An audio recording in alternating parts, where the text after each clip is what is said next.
President of Colombia, Gustavo Petro, announced new measures to face the mining strike that has been taking place in the northwest of the country for 12 days. European stock markets are down after a collapse in Wall Street and the bankruptcy of Silicon Valley Bank in the United States. And in the Vatican City, Pope Francis marks the 10th anniversary of his papacy with a call for peace. Hello, welcome to From the South. I'm Luis Alberto Matos from the teleSUR studios in Havana, Cuba.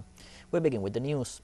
On Monday, the President of Colombia, Gustavo Petro, announced new measures to face the mining strike that has been taking place for 12 days in the northwest of the country.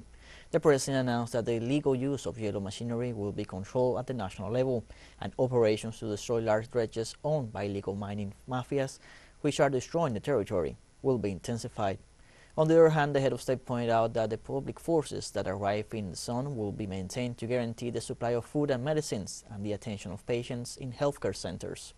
Petro ratified that his government is not against small-scale artisanal and ancestral mining, but against what he called the big illegal mining mafias that are plundering the territory. This Monday marks the 12th days since the mining community of Antioquia and Córdoba protested with a strike, and 5 organizations in the territory called for dialogue and agreement to prevail over violent actions. Also on Monday, President Gustavo Petro acknowledged that the Gulf Clan, also known as the Gaitanista Self-Defense Groups of Colombia, broke a ceasefire convened in January and was to be in force for 6 months. Colombia's Attorney General Francisco Barbosa decided to suspend the arrest warrants for 19 dissidents of the Central General Staff of the now-extinct Revolutionary Armed Forces of Colombia in response to a request made by President Gustavo Petro. The lifting of the arrest warrants comes in the midst of an attempted dialogue between the Colombian government and FARC dissidents as part of Petro's total peace proposal. According to local media, the suspension will be in effect for the dissidents who could join the eventual peace talks. The leader of the 33rd Front, Javier Alfonso Velosa Garcia, was excluded from the list of peace negotiators due to his alleged responsibility in the gun attack on the helicopter in which former President Iván Duque was traveling in 2021.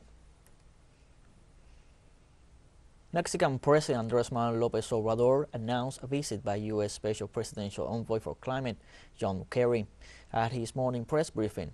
The Mexican president said he has invited John Kerry to the town of Huehuetlao de Juárez in the state of Oaxaca.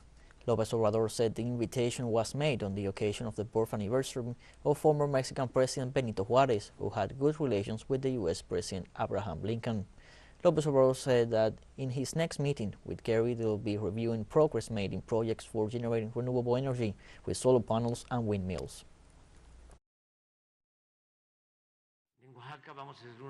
Our meeting in Oaxaca will focus on renewable energies.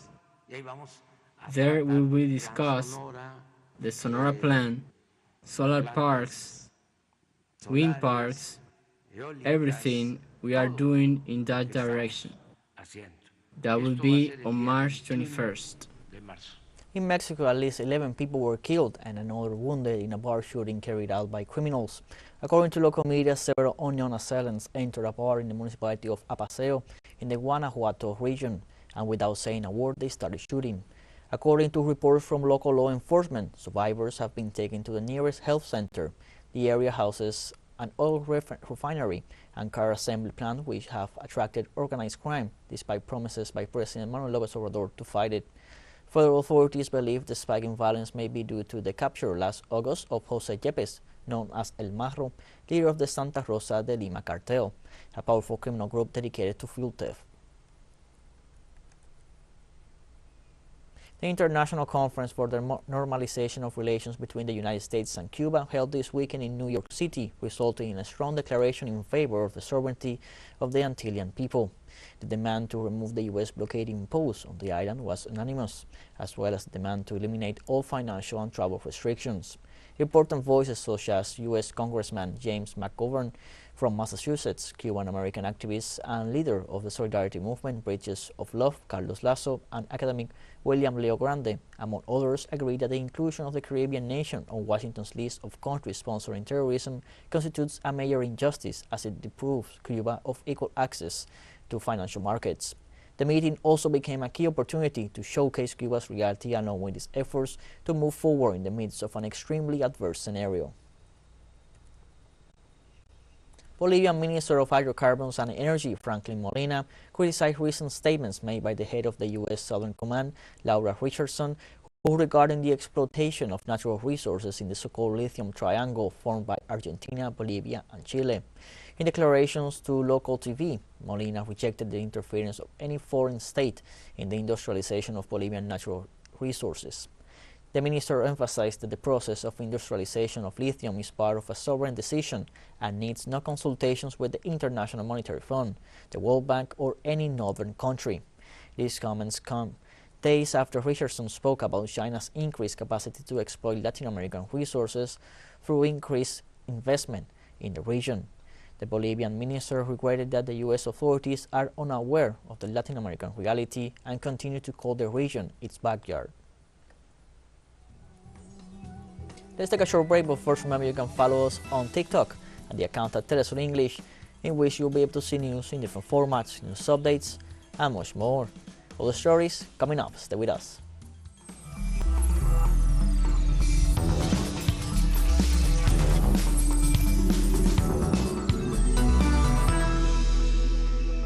Welcome back from the South. European stock markets are down after a collapse in Wall Street and the bankruptcy of Silicon Valley Bank in the United States. On Monday, the IBEX, Spain stock exchange main reference index, was down nearly 4%, while banking stocks continued to plummet in the region. In France, the Paris Stock Exchange fell 2.95%, while the German city of Frankfurt reported a fall of 3.12%. In view of this situation, concerns about financial stability and liquidity dominated the market despite the intervention of the U.S. authorities to curb the consequences of the collapse of Silicon Valley Bank and the preemptive shutdown of Signature Bank. In this context, world prices of Brent oil, the European benchmark, plunged 4.5% to $79 a barrel. Likewise, stock markets in South Korea and Australia fell below 1% after major Wall Street indexes declined, while the declines were relatively moderate due to assurances from U.S. officials that financial shocks would be mitigated. There are fears that a domino effect could deepen. Meanwhile, benchmark indices rose to slightly in Hong Kong and Shanghai. The collapse on Friday of Silicon Valley Bank, which specializes in venture capital financing largely in the tech sector, came after a huge run on deposits left it unable to stay afloat on its own. President Joe Biden vowed to hold fully accountable the people responsible for the financial collapse and address the situation on Monday morning, promising to maintain a resilient banking system. Tens of thousands of junior doctors in the United Kingdom launched a 3-day strike in a dispute over pay and conditions. Members of the British Medical Association formed picket lines outside hospitals across the country in the longest ever period of industrial action by junior doctors. It came ahead of strikes by several trade unions on Budget Day, in what became one of the biggest single days of industrial action in years. Workers taking action include civil servants, teachers, university staff, London Underground drivers, and BBC journalists. Public sector unions have criticized the government for its handling of the pay disputes, which have been escalating for months.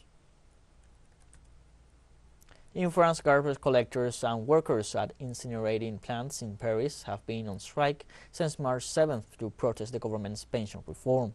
The reform promoted by President Emmanuel Macron seeks to delay retirement age from 62 to 64 by 2030, and it would bring forward to 2027 the requirement to contribute 43 years instead of 42 to collect a full pension. The General Workers Union recalls that currently garbage collectors and drivers can retire at 57 without bonuses, an age that would be pushed back to 59 if the pension reform is approved. Likewise, they also underline the fact that the vast majority of waste and water management department staff has a life expectancy of between 12 to 17 years, lower than that of other workers, which explains the special retiring conditions. On Monday, Russia has agreed to a 60-day extension of the Black Sea grain deal after talks with the UN representatives in Switzerland. The new round of consultations to resume grain exports from free Ukrainian Black Sea ports included United Nations Trade and Development Secretary General Rebecca Greenspan and the UN Under-Secretary General for Humanitarian Affairs and Emergency Relief Coordinator Martin Griffiths and Russia's Deputy Foreign Minister Sergei Vershinin. brokered by the UN and Turkey in July to prevent a global food crisis by allowing Ukrainian grain to be safely exported from three ports, the Black Sea Grain Initiative has since been renewed every 120 days. More than 24.1 million tons of grain have so far been exported under the deal, the UN says. Russia and Ukraine are among the world's top grain and fertilizer exporters, with nearly half of the exports shipped under the grain deal are corn and more than a quarter are wheat, according to UN data.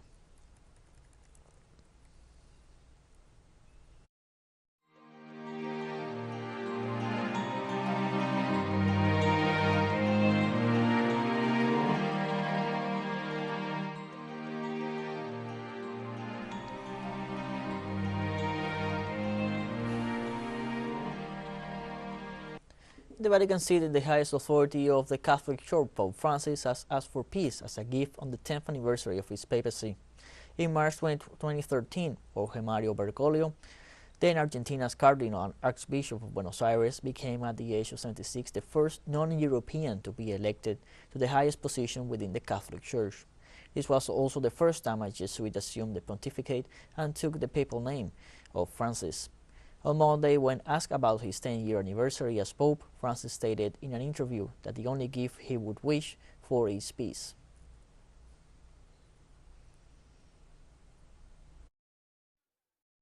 Head of the Catholic Church, Pope Francis has presented the world with a different kind of papacy, in contrast with his predecessors. From decentralizing power, increasing transparency, and providing greater roles for lay people and women, Francis has implemented fundamental reforms of the Roman Curia, the Catholic Church's central government, which came into force in 2022 despite internal opposition. During the past 10 years, Francis has advocated dialogue with all faiths, especially Islam, notably in a trip to Iraq in 2021, and repeatedly denounced the arms trade in his constant calls for peace. Since his 2015 encyclical Laudato Si, the Pope has continuously urged the world to act quickly to tackle climate change, saying rich countries bear the most responsibility. Son of Italian immigrants to Argentina himself, Francis has also criticized what he sees as global indifference to the refugee crisis worldwide.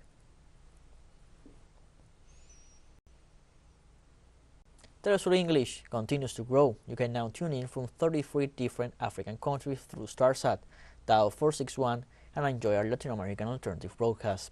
One final short break, and we'll be right back, so don't go away.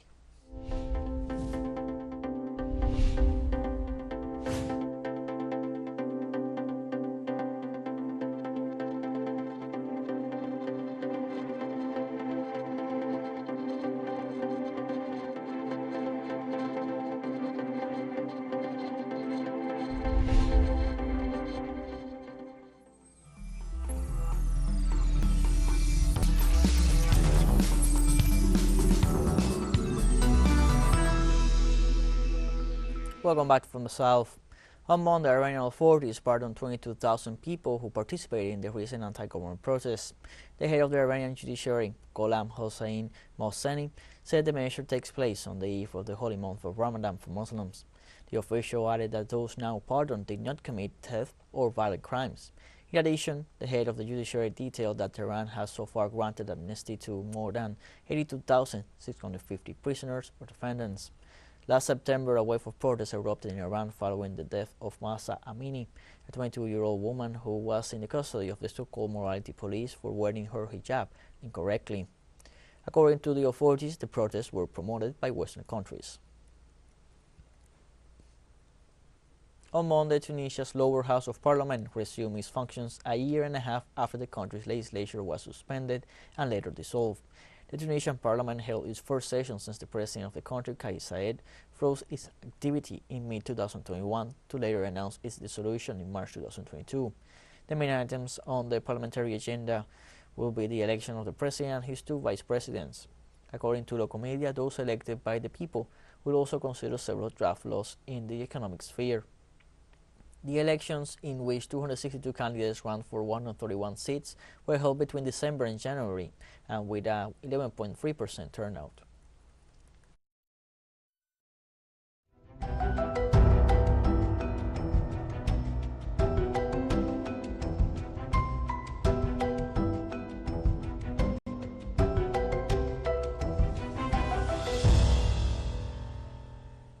At least 15 people have died in Malawi and Mozambique as Cyclone Freddy hit the two countries with torrential rains and strong winds upon its return to southern Africa's mainland. Authorities in Malawi confirmed 11 people died in areas surrounding the southern city of Blantyre, where heavy rains triggered flooding as the cyclone made a comeback just weeks after it first struck the continent. At least 16 more people were missing and 4 injured, according to a preliminary count. In this sense, Malawi's government ordered schools in 10 southern districts to remain closed until Wednesday. Meanwhile, 4 more people died in neighboring Mozambique after the storm made its second landfall in the country on Saturday. According to the World Meteorological Organization, Freddy is said to become the longest-lasting tropical cyclone on record. In Peru, the heavy floods affecting mainly the northern regions of the country have been aggravated by the presence of Cyclone Yaku off the country's coast. The National Center for Prevention, Reduction and Management of Disaster Risk reported that as of Monday, 59 people were killed due to the weather phenomena, including 2 minors, while tens of thousands were seriously affected. During a press conference, the head of the National Institute of Civil Defense, Carlos Yañez, added that the torrential rains and overflowing rivers have left 57 people injured, 8 missing, while affecting 24 of the 25 regions of the country. Regarding Cyclone Yaku, whose center is located off the coast of northern Peru in the Pacific Ocean, he described it as an unusual phenomenon, causing the rains to intensify in the north. Brazilian authorities have announced the end of search and rescue operations after a landslide in Manaus killed at least 8 people. The accident occurred on Sunday night in the Jorge Teixeira neighborhood in the eastern part of the Amazonas state capital, where 11 houses were buried, Manaus authorities said in a statement. 4 of the victims belonged to the same family. Rescue teams worked during the early hours of the morning until the searches were completed, with the confirmation that there were no more people buried. The Municipal Secretariat of Infrastructure recalled that intense and concentrated rains in a short period of time make hillsides susceptible to landslides. We have come to the end of this news briefing. You can find these and many other stories on our website at telesurenglish.net. You can also join us on social media, Facebook, Twitter, Instagram, Telegram, and TikTok. For TeleSUR English, I'm Luis Alberto Matos. Thank you for watching.